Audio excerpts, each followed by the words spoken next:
On behalf of the League of Women Voters of Oak Park and River Forest, we are really glad that you're here for our presentation on how to run for local office, going from voter to candidate. My name is Beverly Tuck, and I am a co-president of the League of Women Voters. You know, one of the things I think that most of you know is that the League is nonpartisan. That means that we do not support or oppose any political candidate or party, or individual, any political party or candidate. But we are political. Our goals are to empower voters and defend democracy.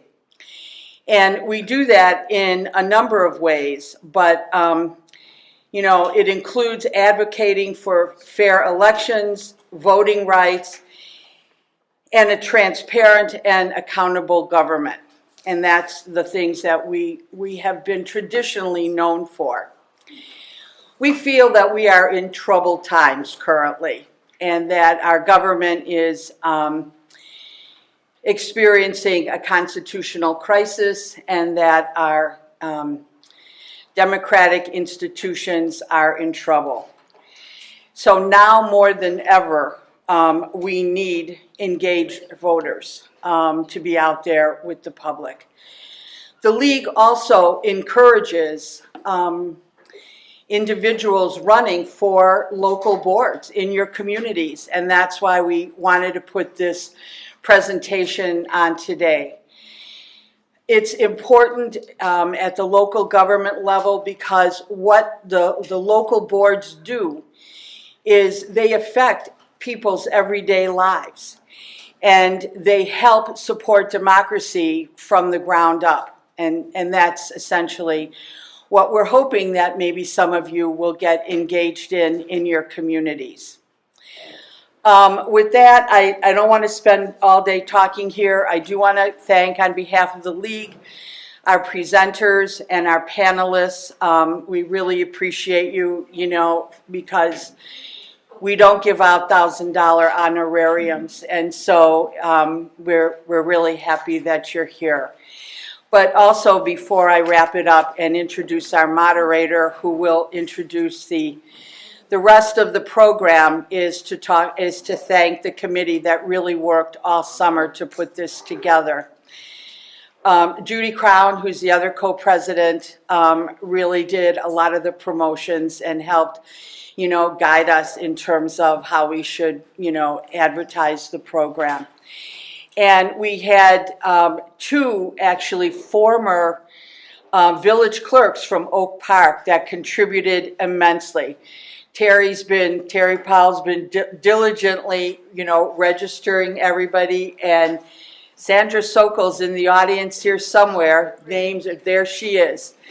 So we really appreciated their expertise. But none of this really could have happened without the idea and the efforts and the work of Ann Corder, who is going to be, yeah, that's right, Ann, absolutely, who really, Ann has been involved in the community for, you know, many decades. She was a past League of Women Voters president. She is a current board member of the Oak Park River Forest League. She is the League of Women Voters Illinois issue specialist in education, and she was a former board president and member of D97. And that doesn't even begin to touch what Ann has been involved with. So without any further ado, Ann, are you ready to take over the program and moderate and keep us on track? We are so lucky to have the speakers that we have today. Pam Meyerson, who is a former elected official in her own right as a judge, an elected judge, put us in touch with retired Justice Matt DeLorde, who is a preeminent expert in election law. We are so fortunate to have him here. If he says something, remember it. He will say a lot, so get ready. And our first speaker will be Sheila O'Grady from the Citizen Advocacy Center in Elmhurst, which was founded by a former co-president of our own League of Women Voters, Teresa Amato. who just hired Sheila here. So, and she is accompanied by an intern as well, Anisha, who we are also happy to have here today. So let me just tell you a little bit about Sheila. She is working for this wonderful organization that serves to build democracy, increases citizen education and engagement, and provides community lawyer services. I'll let you ask her what that is later. It's important. Previously, she was Director of Criminal Record Relief for the Westside Justice Center, and she also served the Cook County State's Attorney's Office for more than 15 years. And Matt also, let me just tell you, served on the Illinois Appellate Court for more than 10 years and the Circuit Court for 5 years. And he has trained hundreds of judges on campaign ethics and also election law issues. He currently works as an arbitrator, mediator, and administrative law judge. And he's the editor-in-chief of the teaching treatise on Illinois election law. So with that, I would like to turn it over to Sheila. Thank you.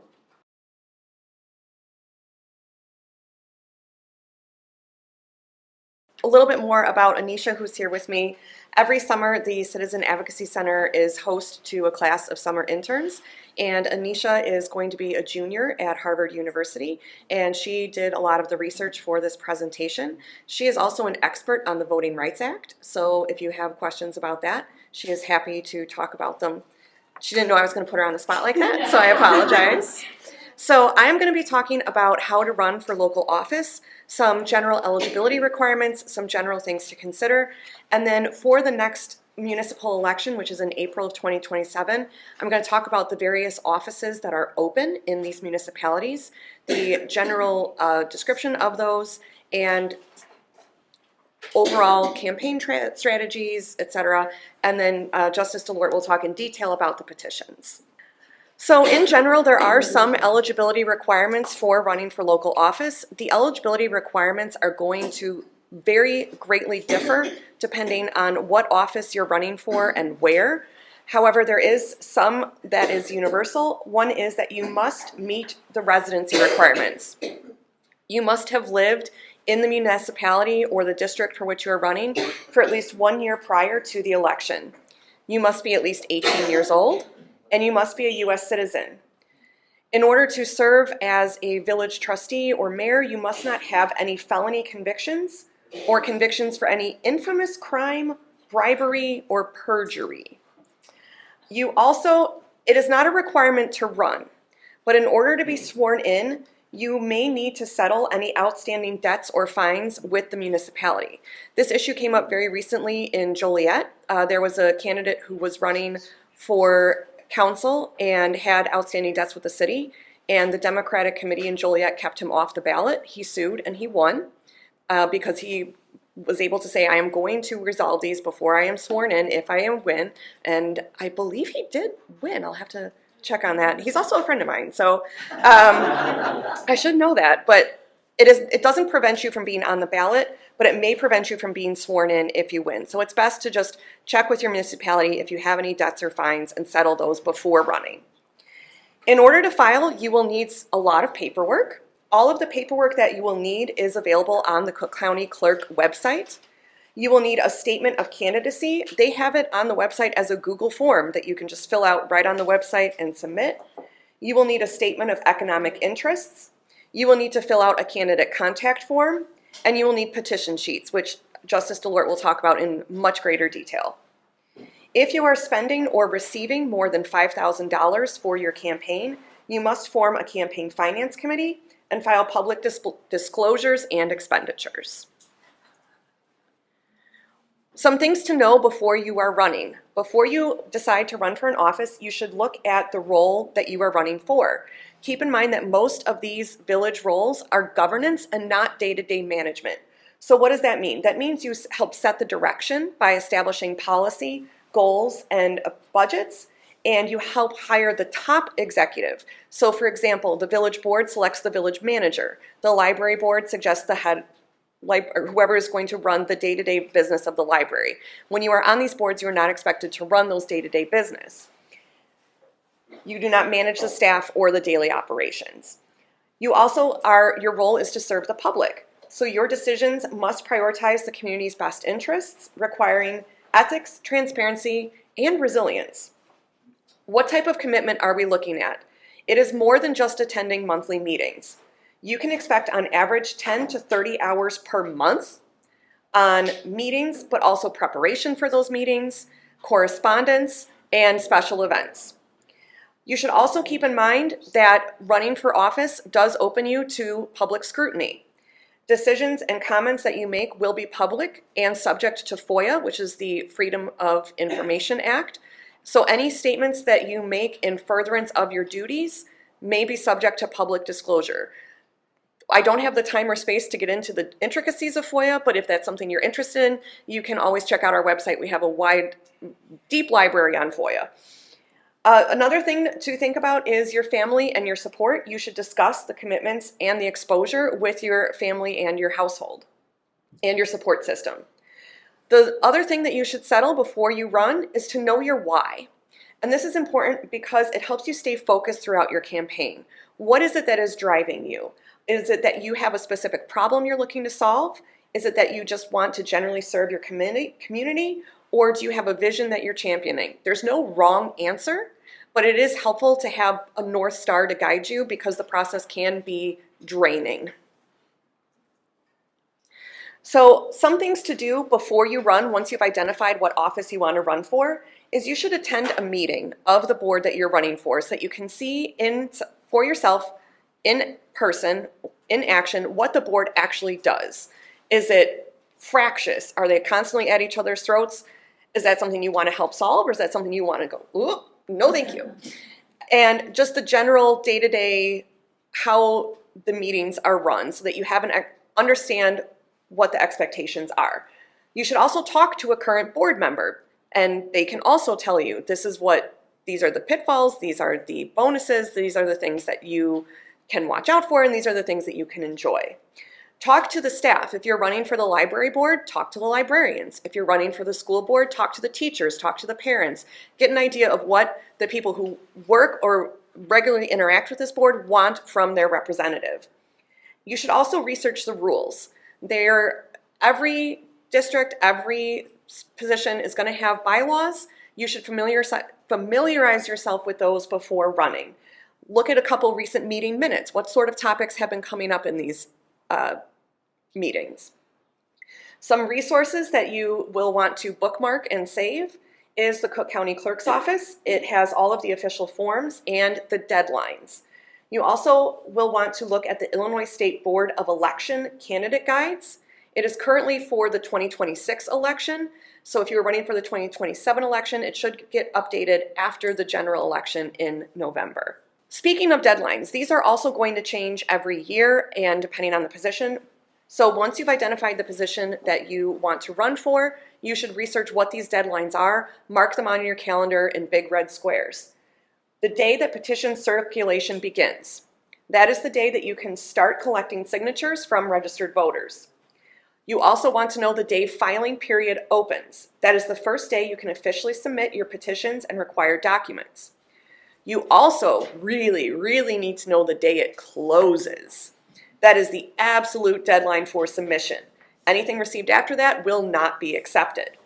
You also want to look and check the submission location, the official office where you must file your paperwork. It can be the closest courthouse, it can be the village hall. There's a couple different places where it can be, so you want to make sure you know where you're going to drop the stuff off. Some other important dates to know is there is a deadline for objections, which again, Justice DeLort will talk about in more detail about what those are. You will also want to know the day that you can withdraw, or you must withdraw by the last day for filing objections. The ballot placement lottery, if multiple candidates file simultaneously, we get too many people for one slot, a lottery is conducted within 9 days. And then the general withdrawal of candidacy, the day that you will need to do that if you decide. Once you put your name in, it's not necessarily that you are committed all the way through. If it gets to be too much or something comes up, you can withdraw, but there is a deadline for that as well. Some general campaign tips. You will want to connect with voters. you will want to engage with your neighbors, have meet the candidate events, have a friend host an evening at their home. My sister last night hosted an event for someone who's running in her district for judge. They did mahjong for the matriarchy. I didn't plan it, but events like that. And be prepared to listen and share your vision for the community. And you want to participate in the process. Respond to questionnaires from local media. You guys have a very robust local journalism scene here, which not every suburb does, but you do. So you'll want to talk with anyone who reaches out to you and attend forums organized by groups such as the League of Women Voters. Another thing to keep in mind, funding and accessibility. This does not necessarily have to be an expensive process. Illinois law does allow the use of campaign funds for a variety of things, including childcare expenses incurred while campaigning or serving. Fundraising. Be prepared to ask for financial support. If you are not comfortable asking people for money, you probably are going to have a hard time. Make sure you familiarize yourself with the campaign disclosure requirements on the Illinois State Board of Elections website. So, what are the local offices for Oak Park and the surrounding suburbs in 2027 that we can run for? The village trustee or commissioner, it's pretty much the same position, just has a slightly different title depending on the suburb. For Oak Park, River Forest, Melrose Park, and Forest Park. In Forest Park, the position of mayor is also up for election. The Park District Board of Commissioners is up for election in Oak Park, River Forest, Berwyn, Melrose Park, and Forest Park.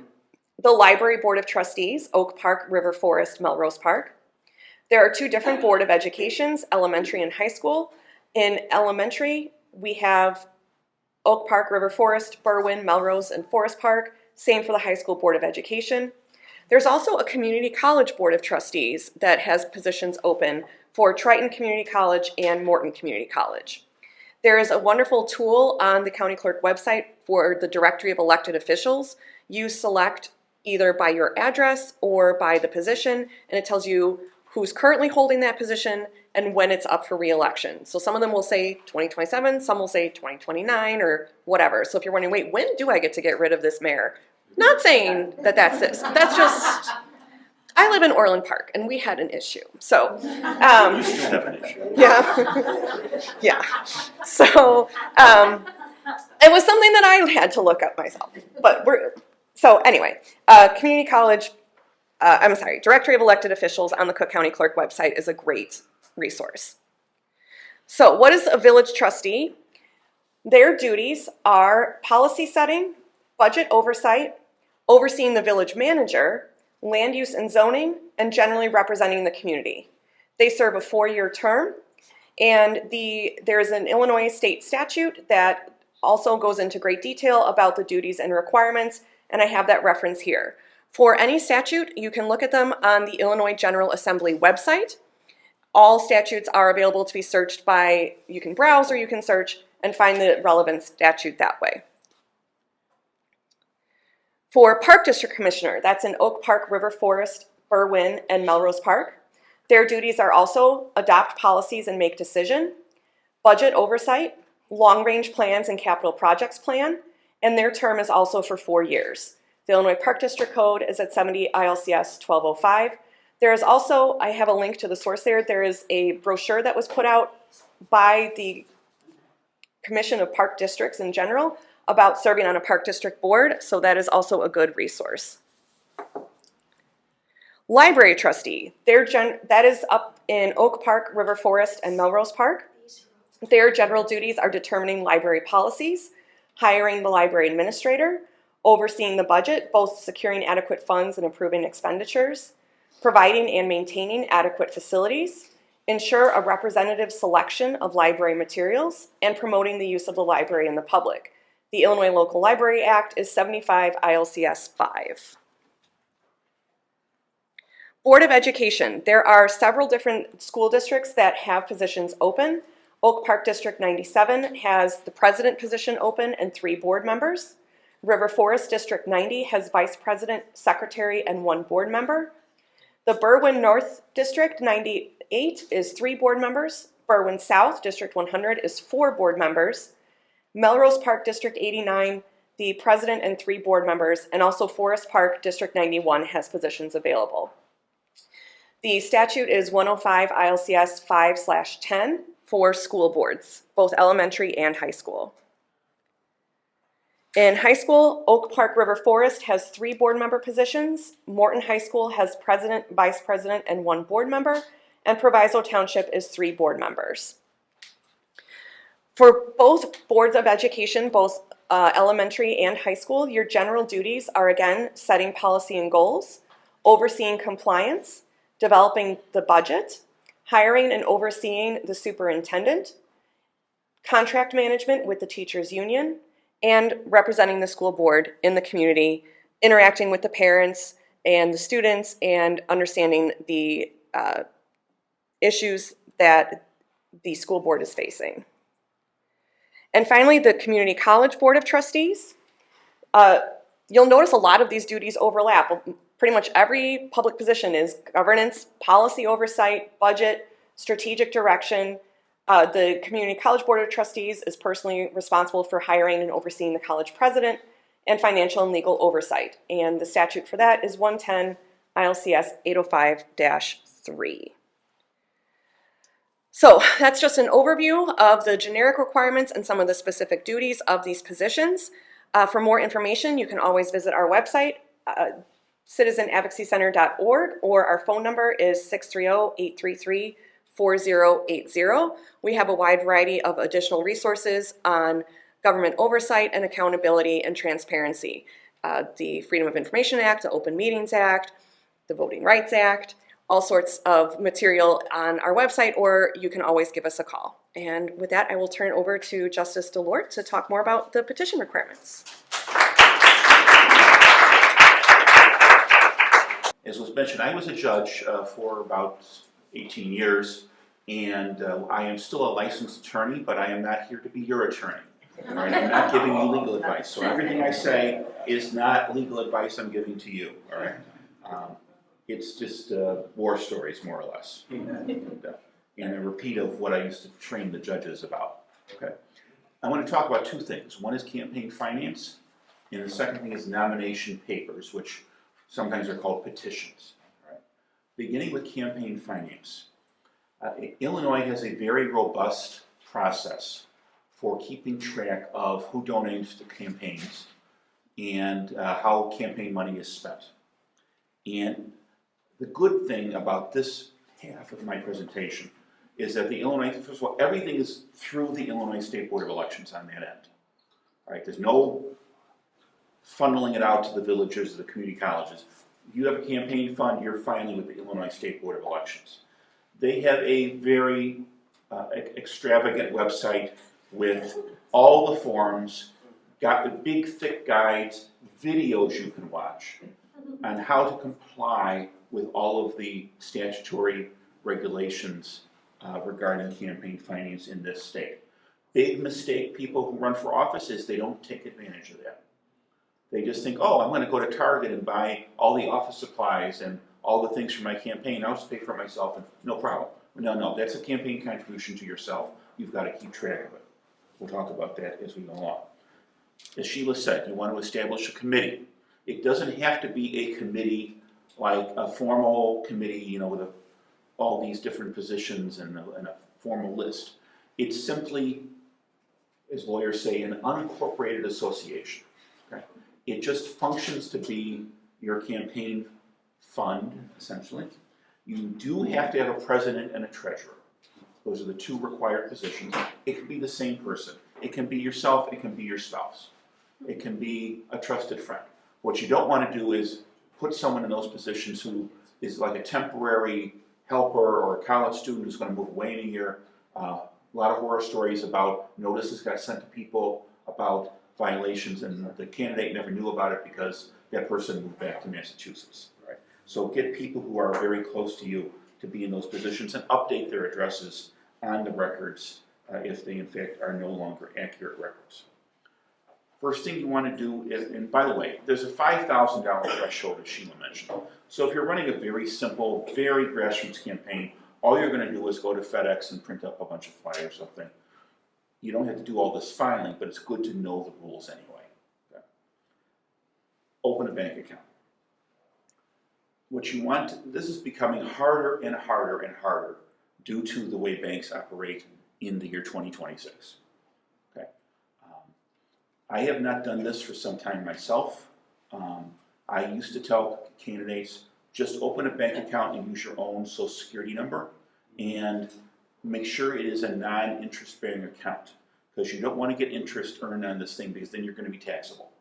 And it's not money that's going to sit around for long enough that you have to worry about it. You want to worry about it. 79 cents worth of tax. Okay. You've probably heard the story about Pope Leo when he moved from his bishop's residence to the papal palace. He called his bank back in America, gave all the password answers, and they said, no, you have to come in person. We will not change your address. Okay. This is how banks are operating now. So I don't know if this will still work, but I just tell people, just open a bank account, tell them it's your name, use your own social, hopefully it'll work. Now, if you are going to get a bigger campaign, when I ran for judge for the appellate court, I went online and got an FEIN for the committee. So my campaign committee had the best name in all of American political history. It was Support the Lord for the Court. But, so I got an FEIN number for that committee, and it was valid for like a year, and then we closed out the account when I finished the election. Make sure that everything that goes in and out financially is accounted for. And by that I mean name, address, date, purpose, donors, expenditures. And do not deal in cash in any way, okay, period. If you're going to go to Domino's Pizza to buy pizzas for your fundraiser, give them a check, okay? Or reimburse yourself if you have to pay cash or something like that, or your own credit card. You're going to have to file reports if you are in this realm of over $5,000. There are periodic reports. It's all explained on the ISBE website. The biggest mistake people make is there's a window of time, 30 days before the election. If you get contributions over a certain amount, I think it's 500, you must report it in 2 days. Am I right? 1,000 now, okay. 2 days. I cannot tell you how many candidates and committees blow that deadline. Because what happens is somebody gets the money on behalf of the committee, and it sits for a few days, or 4 days, or 7 days, and then finally the treasurer gets it. But then when the treasurer files the report, the treasurer says, oh, this check is dated July 27th. I'm going to mark it down in the official records as July 27th. No, because now you're automatically past the 2-day deadline, and there are big mandatory fines for this. One of the things I used to do when I trained the judges, I used to give them an agenda of the State Board of Elections monthly meeting, and all it was single-space lists of every politician you've ever heard of. Chicago mayors, appellate court judges, statewide candidates who were getting fined because they didn't have someone in charge of the money who read the books and followed the rules. Okay? So make sure you are aware of that. Also make sure that when you file reports that the reports balance out. You're not going to be running, a presidential campaign. It should not be that hard. But there are plenty in the state board will audit your records and say this doesn't balance. You got to file an amended report. When you are done running, when either you win, you lose. The election happens, you win, you lose. If it is your intent to not run again anytime soon, close out the committee. There's a way to do it with the forms. You mark it as a final report. That final report has to balance out to 0. So you have to spend everything you have in the fund, and you have to get rid of all the loans. So you have to either pay off the loans or forgive the loans. When I ran for judge, I had loaned my own campaign some money. I ended up with less money than I had loaned the committee. I decided not to raise money to fill that gap because it would look bad. Okay, so I just forgave my own loan. But a lot of people get loans from their parents. Amazing number of candidates get loans from parents, family members. You have to resolve that somehow, and that means getting a piece of paper saying, I forgive the loan. Okay. I even did a piece of paper myself saying, I forgive my own loan, and kept it in the file. Then you can close out the committee with a 0 balance. And the people at the state board, those bureaucrats that you want to keep happy, feed bureaucrats, they will be happy. It's important to emphasize you have to keep meticulous track of receipts, expenditures, dates, amounts, sources, address, purpose. You cannot report an expenditure of $150 to Office Depot and say, purpose, campaign expense. There is no such thing as campaign expense. Everything is a campaign expense. You need to say it's for office supplies, or toner for the printer, or for postage, or something like that. Similarly for a restaurant. If it's a restaurant, you have to say it is for dinner for campaign volunteers, or pizza for petition party. Something more descriptive than that. One of the global things I'll tell you, especially in local campaigns, you're running, there are people running against you.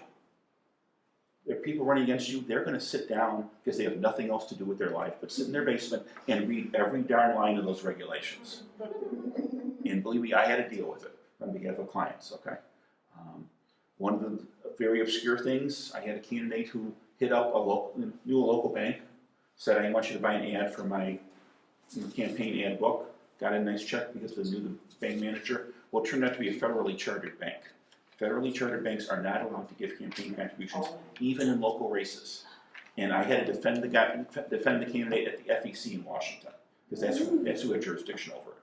So, read the rules, okay? And the bank obviously didn't know it.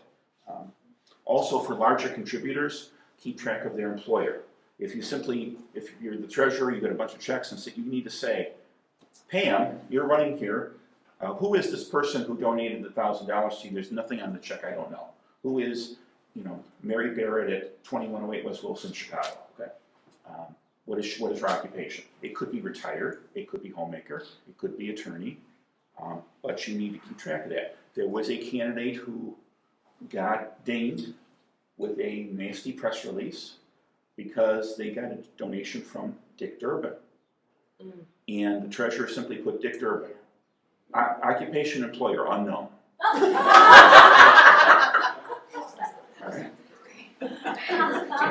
So, be aware that a lot of what goes on in that world is simply to get a press release in the local press and embarrass people for not being meticulous. If we can't trust them with a $5,000 committee, why should we trust them with a multi-million-dollar community college budget? Okay. Enough said about all that. Now I'm going to talk about, by the way, all the filing in this realm is electronic. They have software, you download the software, and the state board has several people on staff who do nothing all day but answer questions. They're terrific. So when in doubt, ask them. Things like, if I do a credit card, if I pay with a credit card, but then pay the credit card, but then they pay Office Depot, how do I report? They'll answer all that for you because they deal with it every day. Okay? And all that filing is done electronically. Now, nomination papers. Sheila talked a lot about that, but let me talk about some of the perils and the foibles. Okay? Again, the Illinois State Board of Elections has terrific guides online. They are very detailed, and sometimes it helps to read them more than once, but the most important thing is to get someone involved in your campaign who's done it before, who's been through the cauldron of an objection to somebody's nomination papers, okay, the crucible, all right? Because you'd be amazed how many things people do innocently that end up being problematic. Talk about some of those. And I think the county clerk has them as well. These are fill-in-the-blank forms. They are multi-purpose forms for many different offices. If you have a doubt about how to fill them out, ask someone. All right. First thing, when you talk about school boards, elementary, high school, community colleges, those are 6-year terms. It could very well be in 2027 that Oak Park River Forest High School will have not only several positions for a 6-year term, but somebody may have left the board. Okay, somebody's waiting for it. But somebody may have left the board and maybe positions for a 4-year term and also a 2-year term. I have seen many school board elections where all 3 are on the ballot in a given year because of so many people leaving and creating vacancies. Your petitions, your statement of candidacy, everything needs to specify which of those 3 choices you're running for. All right, it doesn't automatically default to the full term. It just is good to be very careful about that. And that's one of the choices on the state board form. It has full term, parentheses, To fill vacancy blank years, parentheses. I cannot tell you how many people just gloss right over that. And the idea is, although they don't give you an instruction, is you're supposed to cross one of those out. And they might even say circle one. But I always tell clients, cross it out and circle the other one. And fill in the right number of years if it's a lower number of years than the full term. Because otherwise, how do they know what you're running for? Where to put you on the ballot? Those are all three separate parts of the ballot. And I think the 2027 guide is probably already out by now, because the petitions are on the street already for the February 27th primary in Chicago. So it is probably out already. Here's what you file. The first thing is what really, really messes people up. It's called a Statement of Economic Interests. Okay? It is a form that operates in a different universe than everything else you're going to file. Okay? It is a form required by the Illinois Constitution. The purpose of the form is for you to reveal to the world if you have contracts with the government you're running for. So if you happen to own the school bus company that buses all the kids for Oak Park River Forest High School, you need to put that down on your economic interest statement, so that the world will know that there's a potential conflict here. That form is filed with the county clerk, as opposed to wherever your nomination papers are filed. So you file that separately. Okay. Now I'm talking about for local office. If you're running for a state office like judge or state rep, you file with the Secretary of State, similar form. But that's another thing people mess up. If you are a government worker now, you may have filed one of these already. It doesn't matter. You've got to file a fresh one for the office you're running for. Another thing people mess up. What? I think it's just like this bottle of water. It's fungible, you know. One's good for everything. No, it's not, because the answers to the questions are different. They will give you a receipt for that. That receipt then moves, you know, like through the clouds and gets part of your nomination papers. That's filed locally. Okay? The nomination papers consist of a statement of candidacy. This is another fill-in-the-blank form. If you're unsure how to fill out the little boxes, ask about it. This is the form that guarantees that no one's name gets on the ballot unless they truly want to run. You cannot draft someone involuntarily to run for office in Illinois. So you need to have, say, I swear it's me, that's who I am, I'm qualified, I've lived here long enough, and I swear before a notary, I want to run and I'm presenting my name for this office. A year and a half ago, I was sitting out in Maywood as a public member of the electoral board, and we had a very apparently locally prominent candidate who we knocked off the ballot because he didn't sign his statement of candidacy. Filled it out but forgot to sign it. And that's a fatal error, okay? Second thing is a loyalty oath, which goes back to literally the McCarthy era, which we all learned in school. That is now an optional form, but it says you're not a communist. Now, most candidates will still file that because they don't want to be accused of being a communist. But it's optional. Okay. Okay. Or maybe they do want to say it. Okay. Depends on who you're. Now, petitions. This is the form. It has a heading that says, we are the undersigned voters. We petition so-and-so who lives at this address, run for this office, this length of term, and if there's a political party involved, it specifies that. That's the top. Middle is all the signatures of the voters. The bottom is what we call the circulator's affidavit. First thing people mess up is have one master original of the petition sheet blank. Do not fill in 50 different ones as you go along. Get one master, fill out the top with all the absolutely precise, correct information, and then photocopy that. Okay. I can't tell you how many candidates, well, sheets 12 through 18, they didn't put the term. In sheets 22 through 26, they left out the district. Okay? Make sure you're working from one perfect original. Secondly, and all the papers should be the same size as well. Getting signatures of voters. You want to go to people who are registered voters in your district. Right? It may happen you end up people who are not registered out of the district, but if you exercise some level of care, you should be able to minimize those. Also, make sure that you are aware of how many signatures are required. I think for school offices, it's still 50 signatures. For village, it's a percentage, and the village clerk usually publishes that. But get 2 or 3 times the minimum, depending on how careful you are in getting the signatures, especially when you're dealing with small districts, because you may have a boundary issue. If you go to the Target store, well, guess what? 3/4 of the shoppers at the Target store don't live in Oak Park River Forest School District. They're in Melrose Park School District, or in the Proviso School District, or they're somewhere else. And you're just, this is great, I got 100 signatures. Well, 25 of them are good, and 75 are bad. And if somebody challenges you, those are all gonna go out. The person should be instructed courteously to sign the petition in the same manner as they're registered to vote. That doesn't necessarily mean middle initials, but it means cursive usually, if they sign their name is cursive on their registration card. Some people want to print because they want to be legible. I was taught how to write by nuns, so I have a very legible signature. I have many other flaws, but I do have a legible signature. Okay. Some people, and believe me, I've seen lawyer signatures, it's just this indecipherable squiggle, and you have no idea who that is.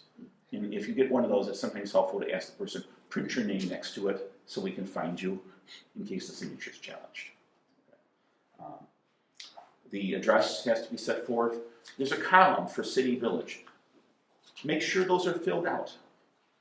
People just they're lazy, they just leave it all blank. Well, guess what? Your district overlaps 5 different villages. So you don't know, they haven't given a complete address. The bottom of the petition is the circulator's affidavit. It's a block of text. It says, I'm the person who got all these signatures. That person is swearing under penalty of perjury that they saw every single person sign that sheet. You cannot leave the sheet at your dry cleaners and then come back 5 days later and say, oh, thanks for getting, all right, and I'm now signing that I saw all these, clean clothes people signed it. No, sorry, you're committing perjury. Basically, anybody can circulate petitions as long as they're over 18 and a U.S. citizen.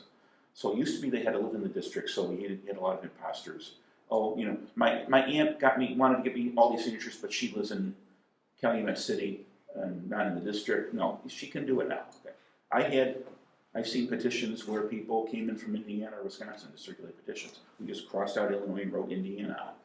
Okay. As long as they're 18 years old and a U.S. citizen. But they have to have truly seen everybody sign that sheet. Now, there is a blank for their signature. I'm the circulator, I'm signing this. I have to sign it in front of a notary public. Okay.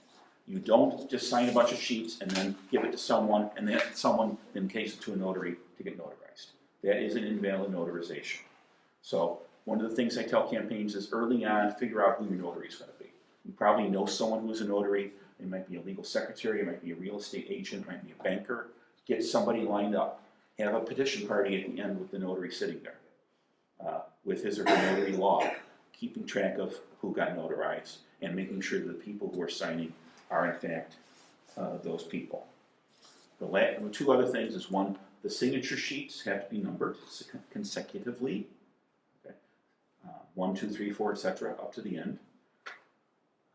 When I ran for the appellate court, I needed thousands of signatures, and I think we had 400 and some sheets, and I had 3 different people checking those sheets before we filed them in Springfield. We went through one at a time with 2 people reading them off, check.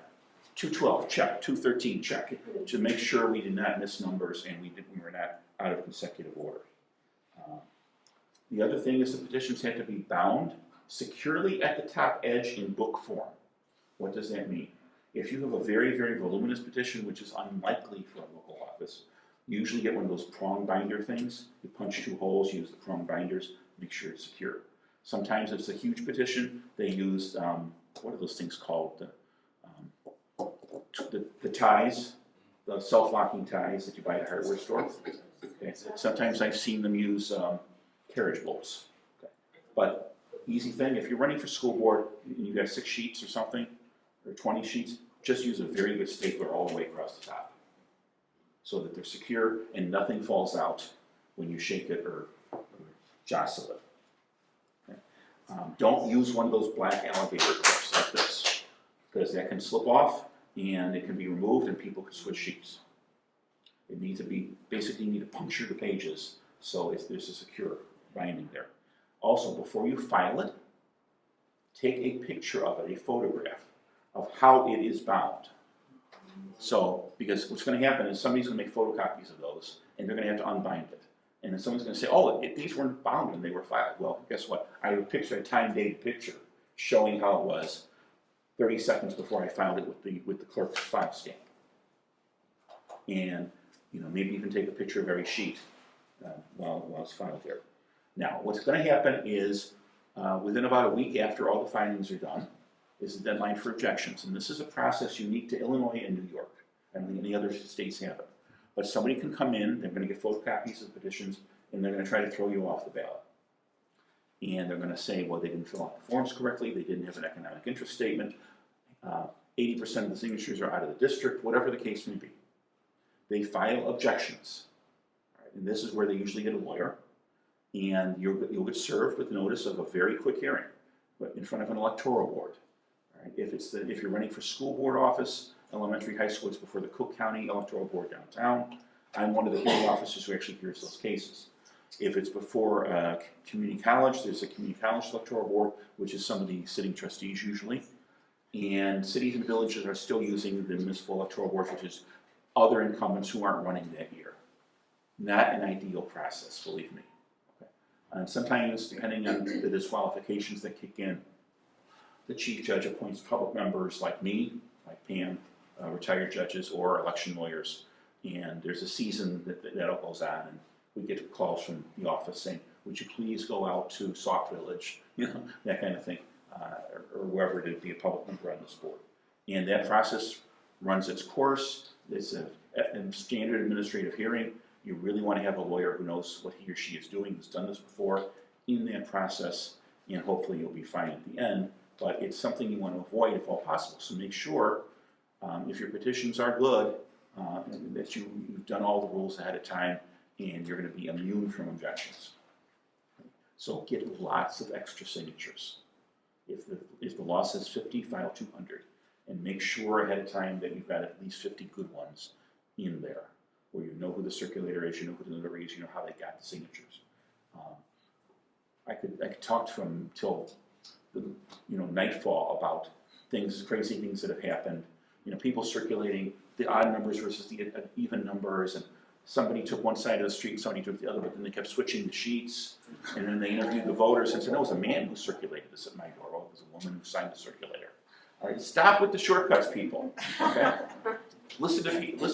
Come to events like this, and you know how to do it correctly. Right? One circulator, one sheet in front of the notary, and that's really the key to the whole process.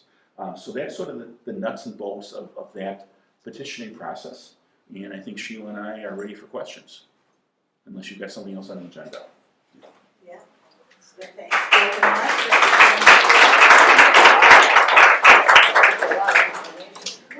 So we can do a couple questions now, and then we're going to have a panel of people who have lived through this experience as an actual elected official, and we'll have time for lots of questions after that. What do you think? Should we hold questions until the panel, or do you want to ask them right away? What does he prefer?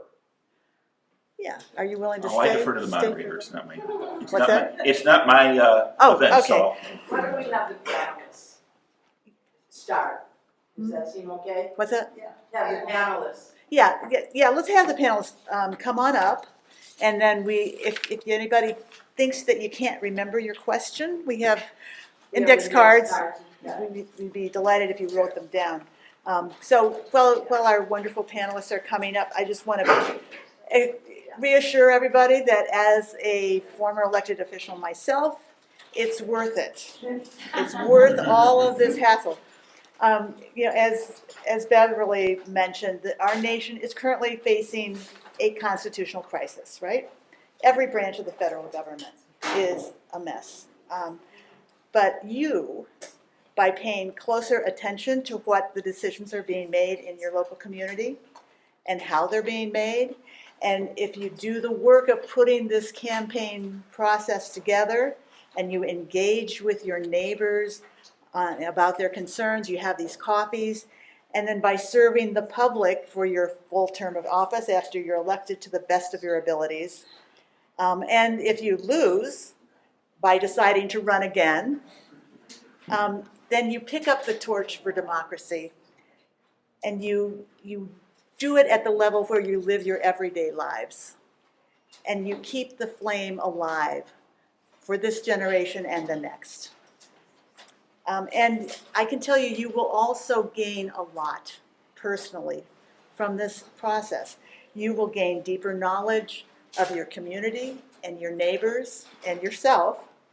You will forge new connections, and you will help make your corner of the world a better place. It is worth it. Oh, yes, I am. So I was on the District 97 school board from 1995 to 2003, and I also served as president for 2 years during that time.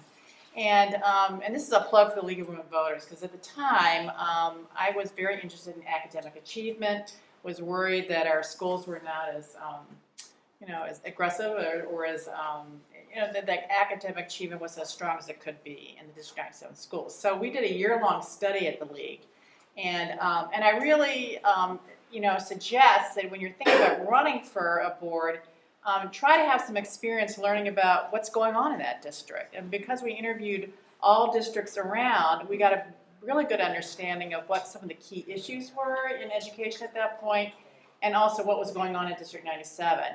And then, and Ann and I were on that committee together, and then we presented to the District 97 school board, and a particular board member at that time, who remained nameless, who was actually a very nice guy, but I think he was a little frustrated by our presentation.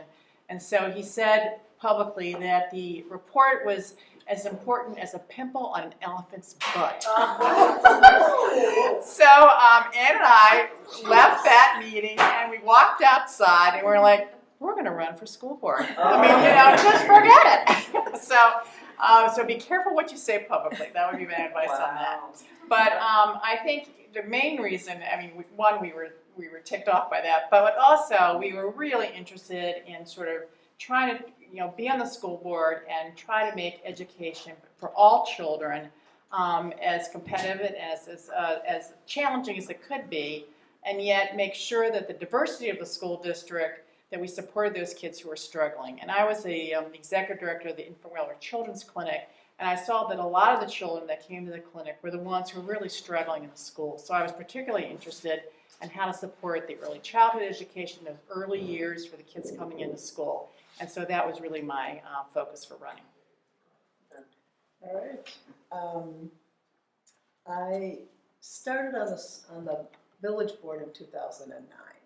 But early on, when I moved to Oak Park, Sandra Sokol lived on my block and asked me many, many times to, be on a committee, do something. And I finally said, okay, I'll give you a committee that meets once a week for an hour.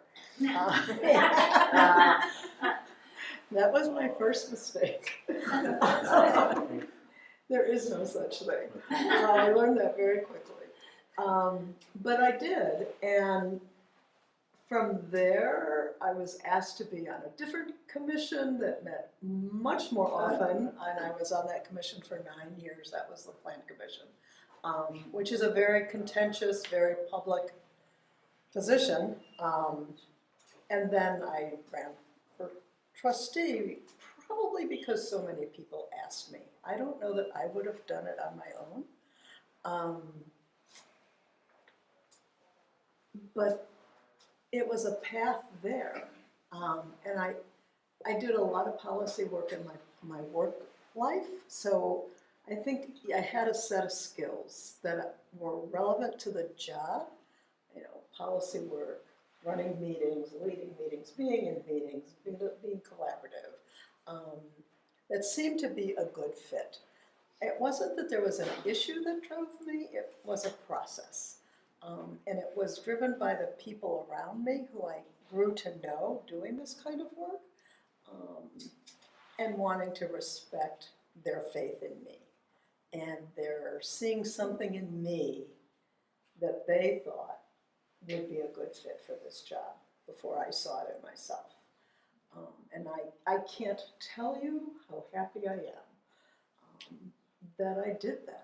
And first of all, I met so many people who are in this room, and I'm so happy to see them today. But the process brought me such joy, such absolute joy. And it was hard, it was contentious, but it was a way to learn something about yourself that you can't learn in any other way. That you're on public display, open for public criticism, and you have to learn how to think about what you say and how you say it and how you're going to stand up for what it is you really think is right, even when everybody around you disagrees with you. So for me, those were important life lessons that I learned a lot about. And then I learned so much about what it takes to run a village.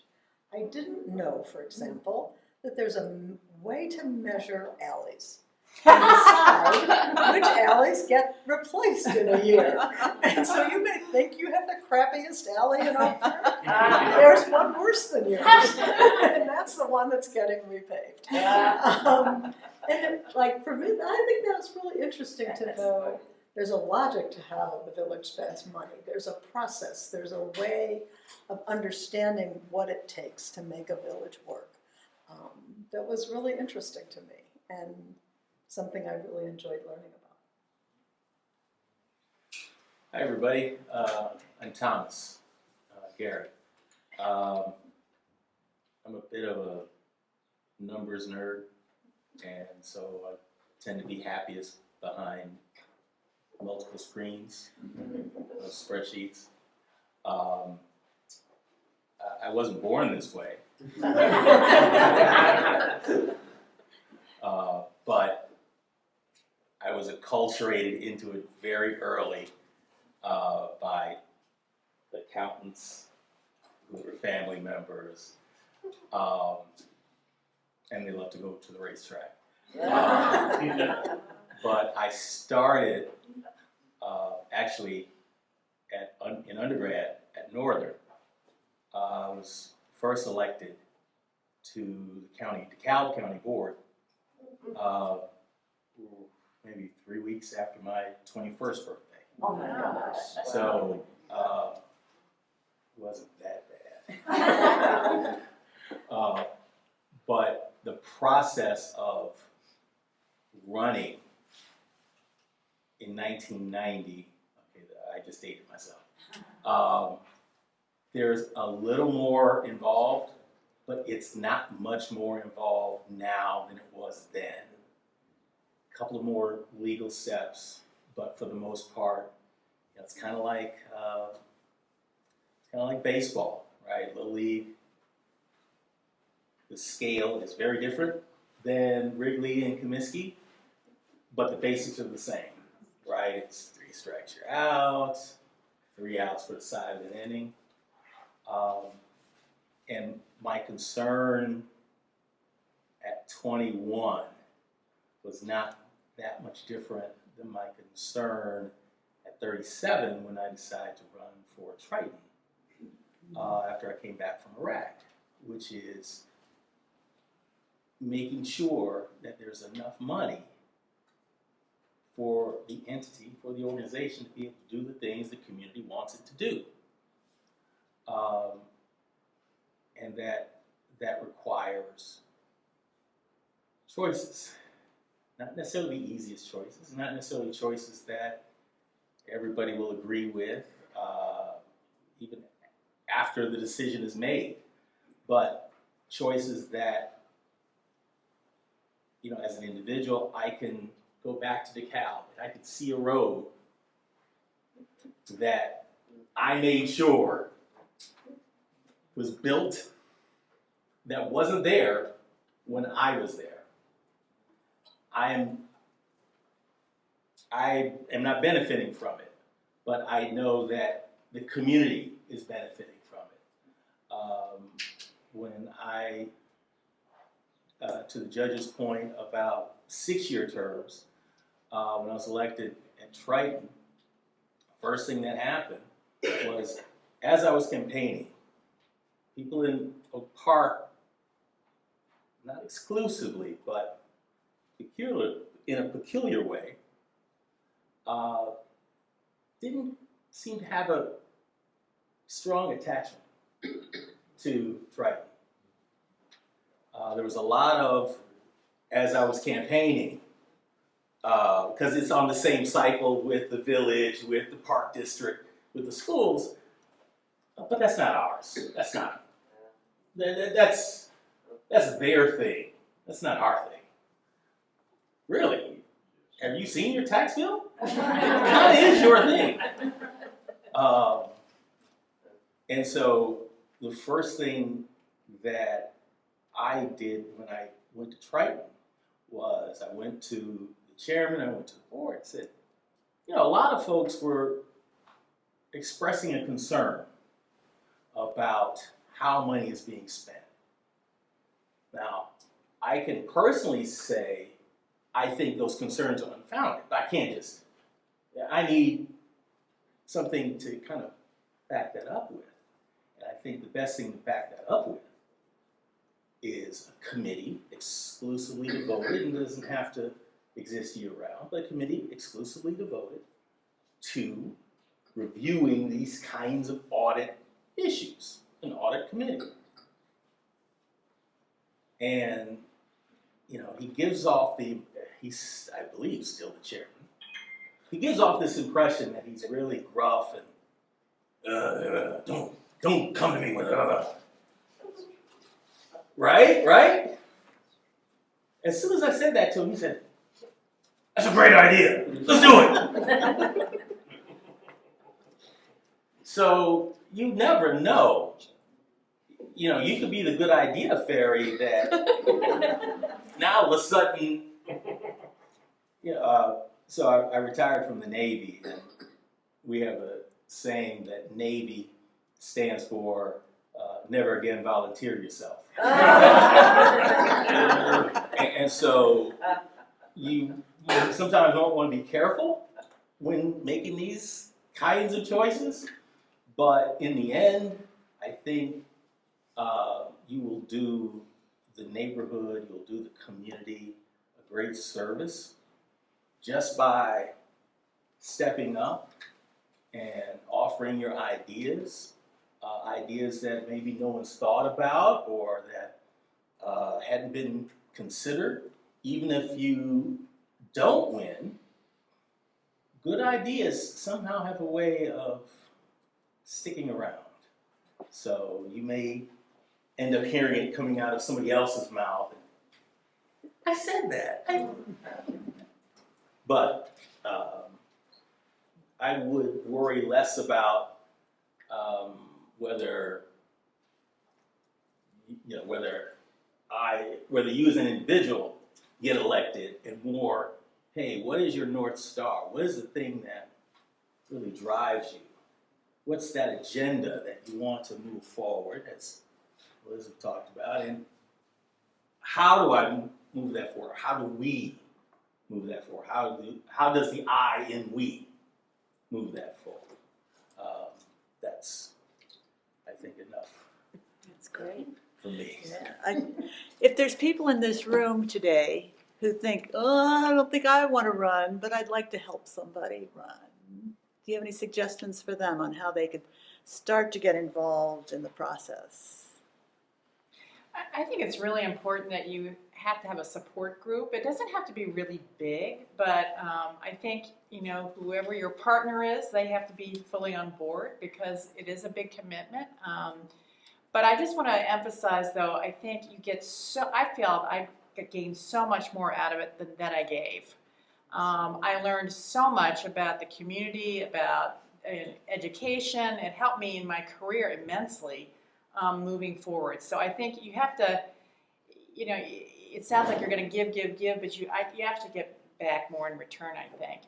And in terms of the support, I think someone who can sort of handle the finance part, and then someone who's just willing to support you to go out and ask for money, get people to do petitions. And once you get a core group, it's not that hard. I mean, it really isn't. You get people who are excited, you get excited, And I also had a friend who was very honest with me. I mean, did a presentation and we had a panel discussion, and she came up and said, "Now, Elizabeth, you could have done better on that question, and you really should really think about this one." And, and that was really helpful because, if you haven't been in front of groups before, it's a little scary. You think like, am I being coherent? Can I, talk a coherent sentence for people? And so that to have a support group that sort of walks you through it for the first time is really, really helpful, I think. Yeah, I think so too. I think it's essential. And when I ran, there was the Village Manager Association, which no longer exists, but it was that. You had fake forums where you had to practice. They handled all the money raising. They divvied up the tasks so that you could really focus on the ones that you had to do. Sounds like a party. It was, and it was. We didn't have that at District 97. That's true. It was something, but you could recreate something like that for yourself.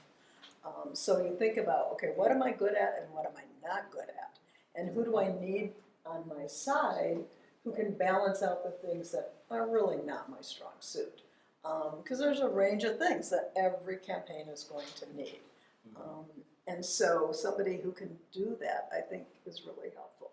The other thing I think is that once you're serving, it really helps to have somebody you can sort of toss ideas over with. And sometimes that's fellow board members, but sometimes it's not. Especially if you're not sure where you're going to land on an issue. Maybe your fellow board members are not the best people because they already know, or they're gonna, push you to do one the way versus the other. Sometimes you need somebody who's a little bit more neutral, who you can play ideas off of and try to think through your own thinking and figure out where am I gonna land. There's still votes I regret. There's still votes I'm proud of. And they're probably not the votes people think they are. Every vote matters because it matters to somebody. Every issue matters because it matters to somebody. There are no black and white issues. Everything is gray. It's a question of what side of the gray you're going to land on. So everything you do requires thought, care, consideration. And that's a lot of emotional work. So somebody who can, sort of help you along. And I do agree, family had to pick up babysitting all those nights when I was not home. So there has to be some shared responsibilities there that everybody agrees to. I remember once my son, at that time was probably in junior high, came home and said to me, "I didn't know this. You have like some really important position in the village." Well, I remember my son, when I was president of the school board, and we went into the junior high at that point, and he goes, "Yeah, Mom, just don't talk to anybody, don't look either way, just keep walking straight." Because he was like, oh, too embarrassed that his mother was the president. But I think also, I usually let you talk. Finish. No, I think also too, it's just, it helps you negotiate really difficult situations. I mean, we were building 2 middle schools at the time, and running a referendum, and it was those were contentious issues. very contentious. And sometimes what I realized, you just have to listen, be patient, and let people vent. I mean, it's really important just to be a good listener. And sometimes that's all people need is to say, "I'm really upset about this. I really think 6th graders should never be with 7th and 8th graders. You don't know what those 7th and 8th graders are going to do to them." And I'm like, Have you not seen 7th and 8th graders? But I remember thinking, like, they're only a year older than your own children. I'm like, what? But you have to be respectful. And then the other thing is, I think it's really important, is that you have to develop a working relationship with the staff. And a respectful working relationship. And remember, your role, it's not to manage the day-to-day at that particular environment or board. That's their job. But at the same time, if they're not being respectful for some reason, you do have to have sometimes difficult conversations. And I remember, Superintendent Fagan, who is a very smart guy, but had a sort of a perception of being somewhat arrogant. I remember he would be. I see a lot of nodding. I remember at school board meetings, he would be like typing on his computer. People would come to testify, so they'd get up there. It's scary to get up there and talk in front of a whole school board. So they prepared this. They're giving a talk about what their concerns are, and he'd be typing away on his computer. And I kept thinking, like, what is he doing? He's not listening to them. I talked to him later. He heard every single word. He knew exactly what they were saying. He was actually making notes. But I had to have that conversation with him and say, but the perception is that you're not listening to them, and you cannot do that at a public board meeting. So you have to feel comfortable sometimes having those difficult conversations with those leaders who are running the district. Wait, question? So just, in case people don't want to jump in the water themselves, what else can they do to help What else can you do? the process? There's plenty to do. There's plenty to help. There will be multiple people that agree with you on one issue. There'll be multiples of people that agree with you on multiples of issues. There will be people who won't agree with you on an issue, but what's the saying? They like the cut of your jib.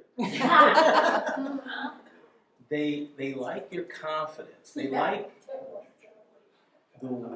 like how you have a certain vision, and they'll go with you with that. They trust that. Maybe not because in the end, you don't know how Colette or Elizabeth is going to vote on a zoning issue in 2 years. You have no idea. So don't even pretend. They don't even know. Nobody knows what will be presented to them at that point in time. What you do, what you can glean through the process, I think what's important for candidates to be able to express, just as important for voters to try to pull out. Judges have it the hardest because voters want to know, okay, how are you going to vote? How are you going to decide this case or that case? We can't talk about that. But what they can talk about is, what is their philosophy? How do they think through a decision? How do they come to make a certain decision? How do they come to change their minds? That's even more important because that tells you, when you understand the process of how a person thinks about an issue, now I'm locked in. Now I know exactly what Sandra's going to do in 2 years' time on X issue. I know exactly what's going to happen because I know how she thinks about these kinds of things. And so coming together on the Book of Faces in your various groups and listening to each other and talking through with each other, how do you think about these kinds of things? For me, I think that's probably the best way as both a voter and as someone in the process of getting someone elected or getting a group of people elected, whether you're in that group that's actually with the name on the ballot or you're helping out on the campaign. Working through those kinds of things, for me at least, I think are most helpful than trying to pin somebody down on a vote that happened 6 months ago or 2 years ago. It's not coming back up. That happened already. Okay, the next thing. Okay, so that was fabulous. I'd like to have a round of applause for Yeah. that. And then if Sheila and Matt would like to join us, we can take questions from the audience. And I'd like to also acknowledge how many folks in this room have served in public office. We have these special name tags with gold around the edges. And so, as you look around the room, you can see folks, in addition to the panelists, who have got some experience that you might want to share. Yeah, and if I could just add for the benefit of the group, you know, one of the things that has been talked about is the candidate forums, getting out there, speaking, you know, speaking articulately. I'd like to recognize that Peggy Kell is here from the league, who is the person that does all of our candidate forums. And just by way of the amount of work that happens in these consolidated elections, in 2025, Peggy did 10 candidate forums in 5 different municipalities. Most of you know, especially in Oak Park River Forest, that kind of COVID taught us a lesson. It's that more people show up on Zoom, you know, than in person, but then they're always posted on our website. But she also did a live candidate forum in Elmwood Park. So I think in terms of, Peggy, if you want to say anything, like any tips like that you've noticed, should the candidates be more prepared, speak slower, or what? I mean, what kinds of things have you seen that you might be able to share with the group? I have 2 things that I want to say. Number one, Judge Lord said you need to be with that petition.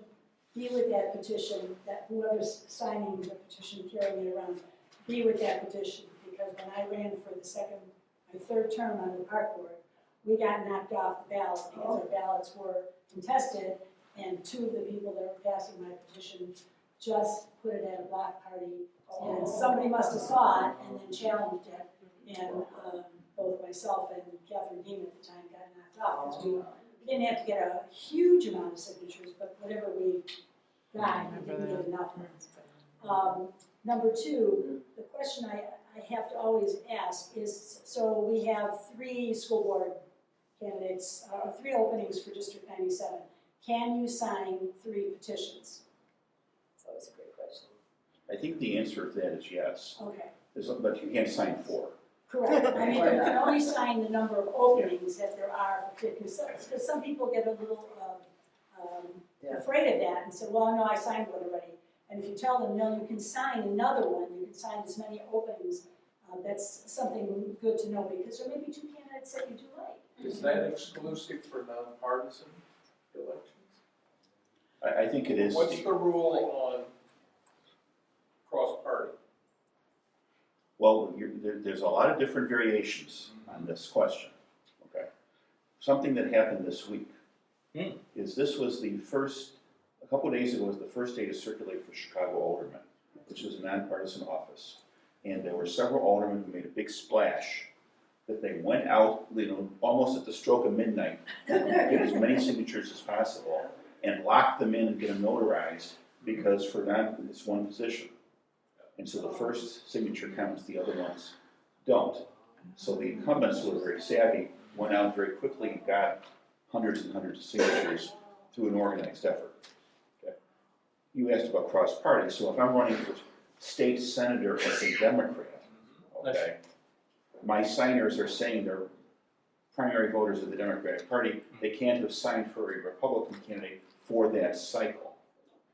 Okay, they could have been a Republican in the previous cycle, but once you're in a cycle, meaning the even number of your cycle, you have to stick with one party. But our local, I mean, Oak Park, River Forest, Oak Park is part of, I don't want to say partisan, but Oak Park and River Forest are non-partisan. They don't have, we don't run on parties. And so you probably can sign, if there's three openings, you can sign 3 petitions, or 4. But if there's one position, you can only sign 1 petition.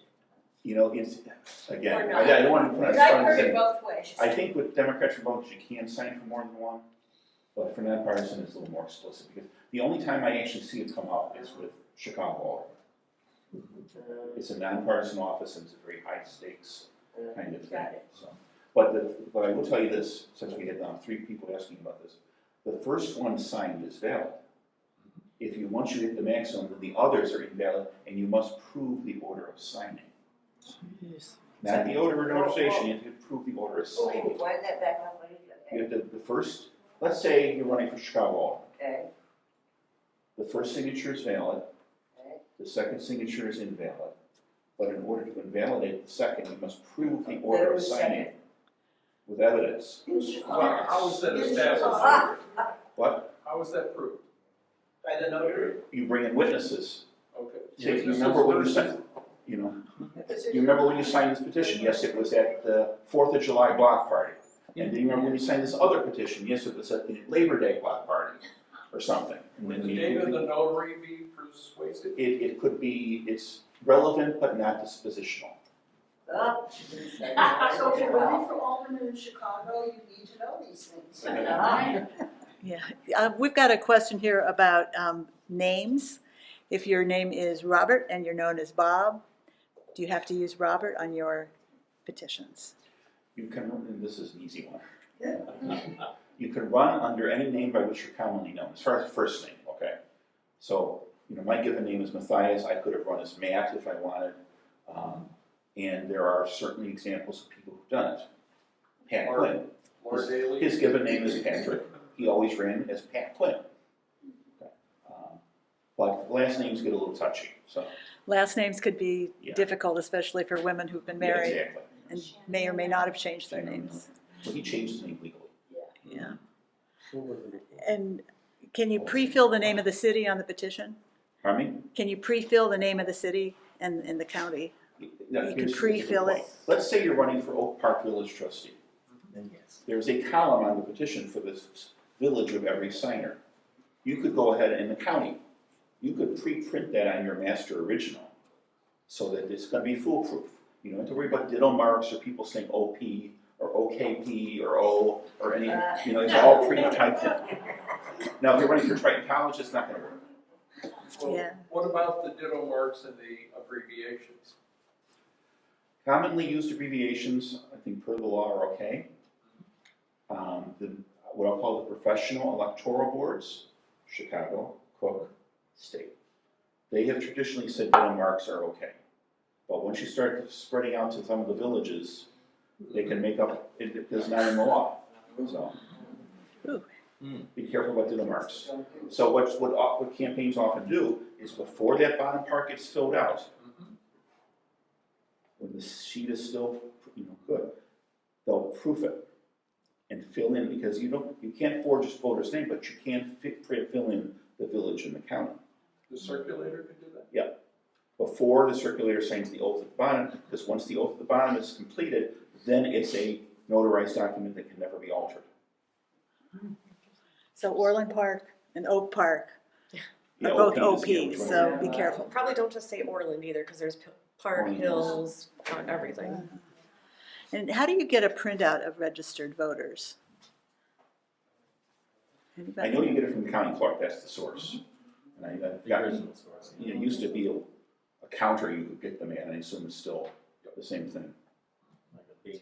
Yeah, the poll sheet. It's a big poll sheet, individual. There are services that you can pay way too much money to access, and all it does is it takes that information that you can get for free from the county, and it has it in a digital format, a digital database that allows you to manipulate it so that you can order a walk sheet and, by evens and odds or whatever. That costs a lot of money. And if you got the money, great. But if you got a lot of money, why are you running for village? Sorry, that was an editorial judgment. I'm sorry. So, order of magnitude, and if you're talking about a board, a village board around here, or a school board around here, historically, how much does it cost to run?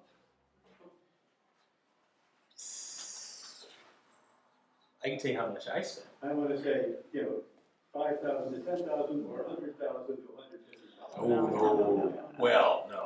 Right, no, I don't mean to put you on the spot. No. Just say. I know that historically, running for board, trustee, and some costs were split.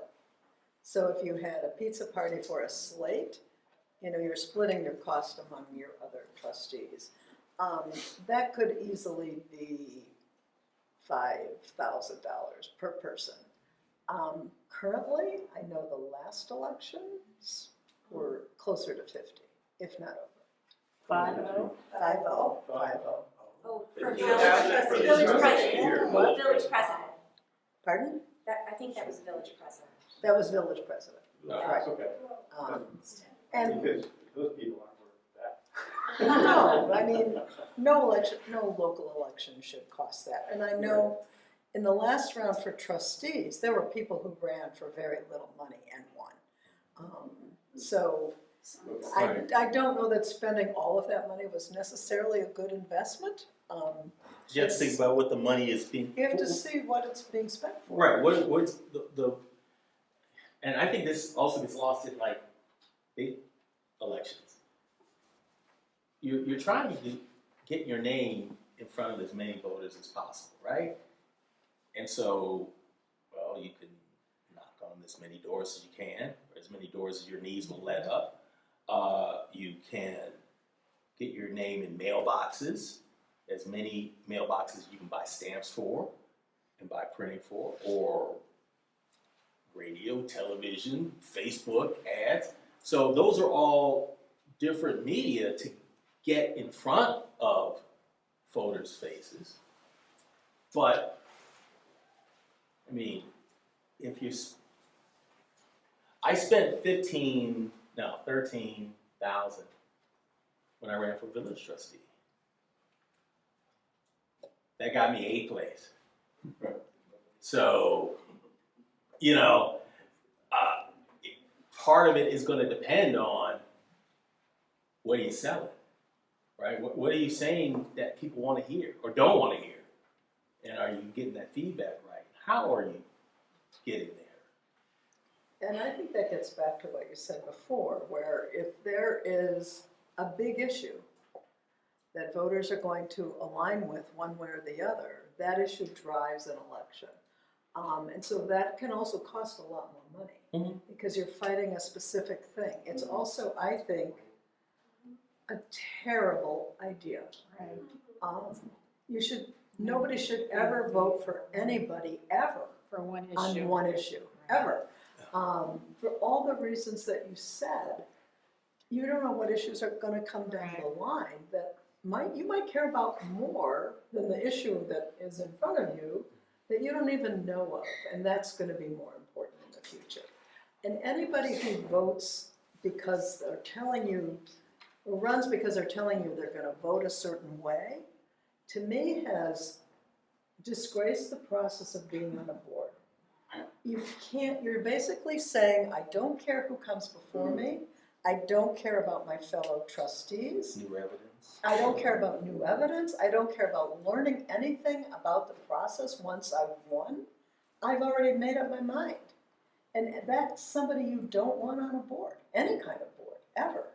I totally agree with that because I was on a board once with a person who was a one-issue candidate, and they became really counterproductive in terms of getting things done.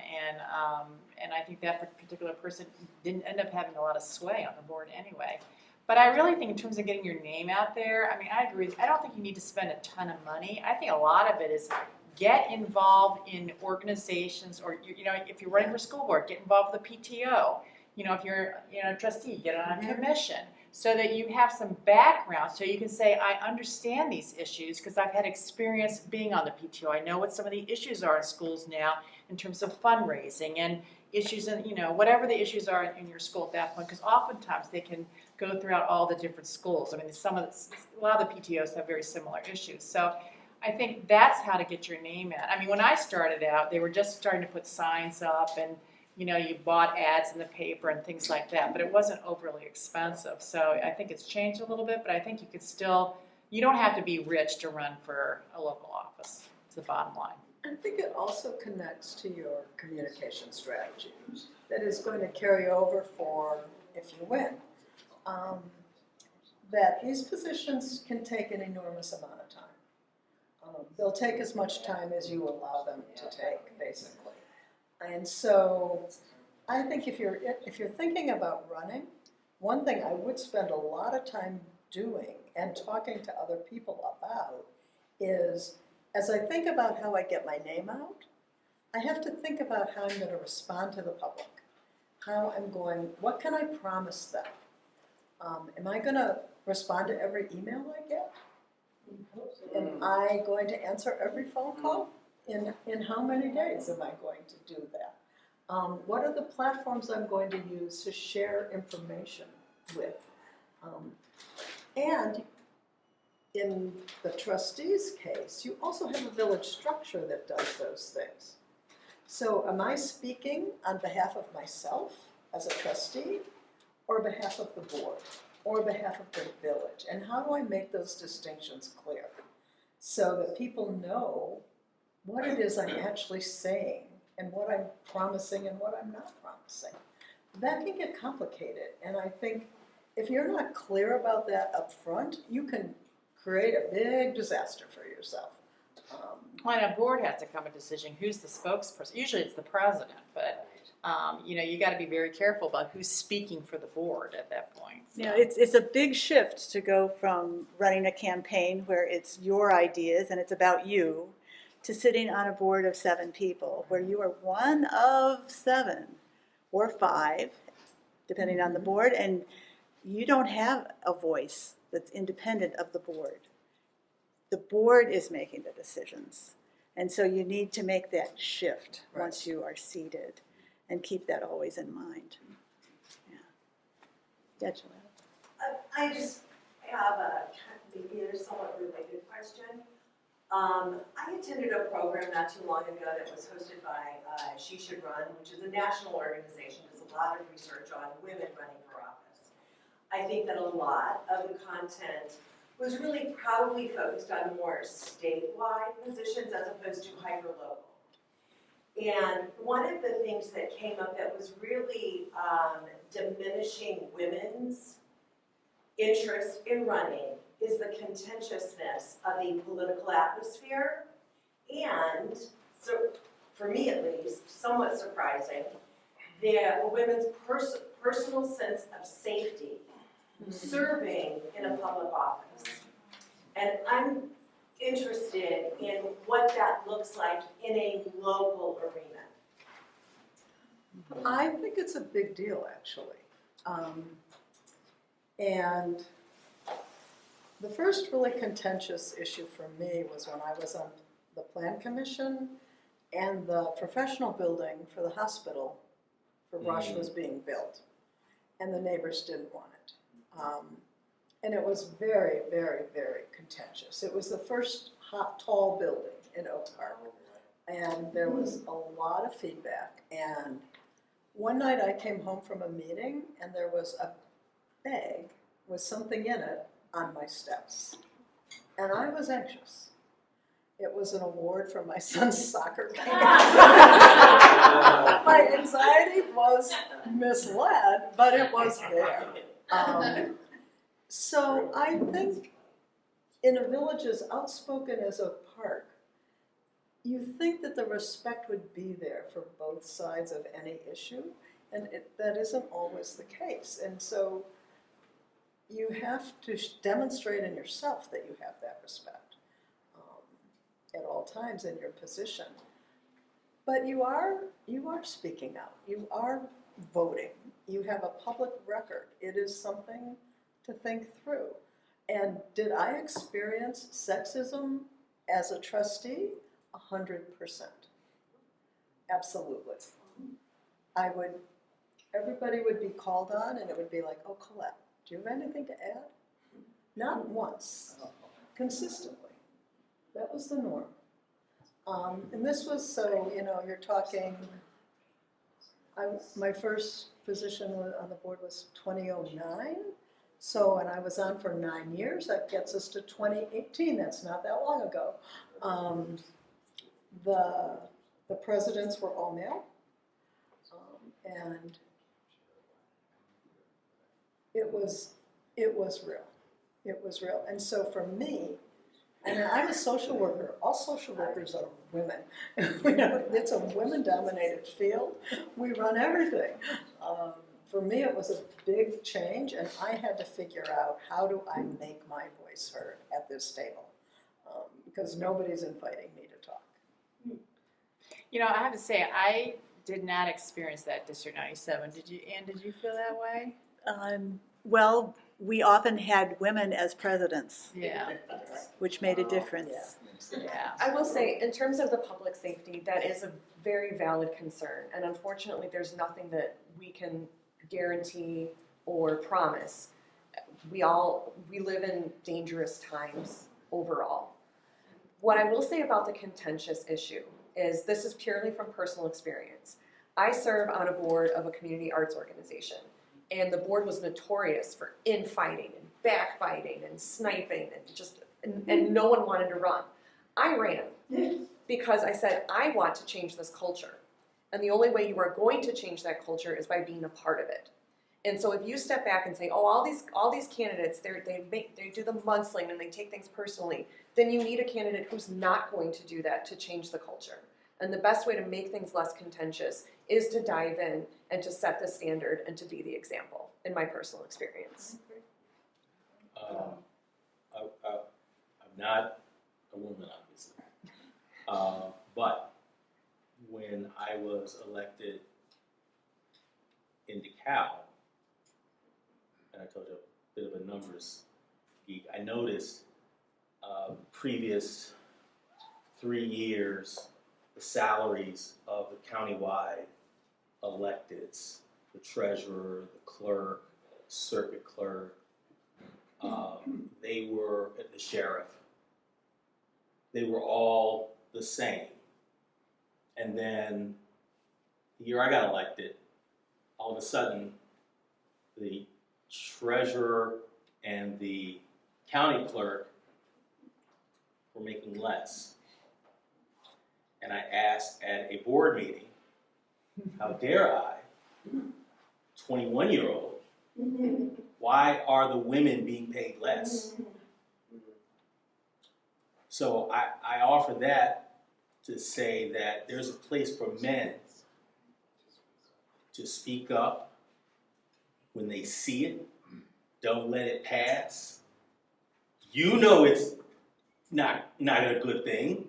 Say something. You see something, say something. Is that the... So What was their answer?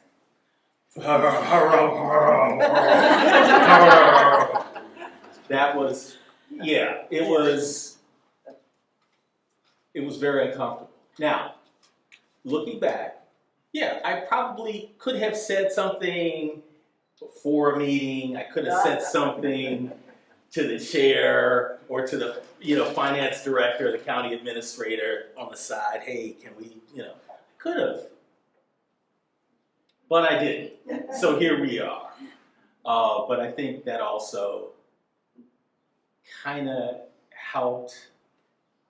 It helped me with getting a little credibility with them, with the other elected, not just the other elected county officials, but with other staff. That, oh, he sees me. Okay. All right, cool. So. When you're serving on these boards, how much of the time do you spend talking to other board members outside the committee meetings about priorities? And how much time is spent in the meeting? Well, you have to be very careful about that, because if you have 3 board members meeting, that's considered a formal meeting. So you can't really, you have to be very careful about that. Now, of course, you run into a board member, and Ann and I were friends, and so, we would talk about, issues and stuff. But you just have to be careful about sort of forming a group and then talking together, because you don't want to, do anything about violating the Open Meetings Act. That would be bad. And I've been in Oak Park for 26 years, and I've followed several of these controversies over the years, and it seems to me every time these things blow up, it's because the very top they're misdirected. You know, where you think, well, we've got to improve the school, so we've got to spend hundreds of millions of dollars on buildings instead of improving the way people teach or improving the technology, right? Those kinds of fundamental priorities belong to the board, don't they? Right, I mean, the board sets the policy, but you do learn from the staff about what they think are the critical issues. I mean, let's face it, they're the education experts, and I love Oak Park, but I feel like every person in Oak Park has an opinion about something. And when you come to schools, a lot of parents think they know better than the teachers and the staff at the schools, which can be really tiring for teachers. I mean, it's like, and so I think you've got to hear from all sides there, and not just sort of assume that because, you know, this board member has this particular agenda, that they may not be the way to go. You've got to listen to the staff. I guess I come to it slightly, I come to it from a non-Oak Park perspective, in that, and I've said this many times, if a meeting is taking longer than, say, 90 minutes, Yes, somebody has failed. yes. Not that you can't talk about things, but that's the point of having a committee. Let your committees do the hard work of kind of working through what's going on, what are the details. We worked this all out. We brought this, you know, we brought the cake to the board for the board to consider. Board considers, okay, yeah, it's ready, it's not ready, send it back. As opposed to, well, let's take the ingredients right here and try to figure it out right here, right now. Okay, now 5 hours later, we're still trying to figure out, okay, are we making a rum cake? And so for me, that's disrespectful to the staff that has to stay work overtime. That's disrespectful to the parents or to constituents, that their issue on the agenda is like way, you know, item K, and you're still arguing about item B. So for me, but then again, that's based on my experiences, that the boards that I served on, we tried to do everything we could to work out a lot of those kinks, not out of public view, but just in a place that's a little more conducive for that. You know, using the committee structure, and not afraid of using the committee structure. So To me, that makes a lot of sense, right? Right now, we're seeing a lot of consultant proposals being treated as fact and argued in public, when a committee could be interrogating those consultants to much better effect. Well, I hope y'all have gotten a real flavor for the project of American representative democracy. Yeah. It's pretty darn interesting. Yeah, Sandra? Sandra's got it. We have 5 minutes, and I will take 2. So just a bit of advice to those of you who might be considering running for public office. You need to first research what you are running for and what the role is of your particular position. I used to be a very quiet person. And when I ran for public office, there were 2 other candidates running against me for municipal clerk. And before I even decided to do it, I did a bunch of research. And we're at forums, and these 2 candidates, one was a lawyer, no offense to lawyers in the room, and one was a computer dude. And, you know, questions are being asked, and you have trustees running and the clerk and the village president. And so these 2 folks, one was, doesn't matter, said, well, why aren't you talking? So I wasn't talking because I was too quiet, that was one thing. But I said, the questions have nothing to do with being a municipal clerk. Therefore, I can't answer a question about policy, that's not my role. So my advice to those of you is check out what you're running for, what your role would and should be when you embark upon it. I wish good luck to everyone, and I want to thank Anne and the committee, Beverly, for the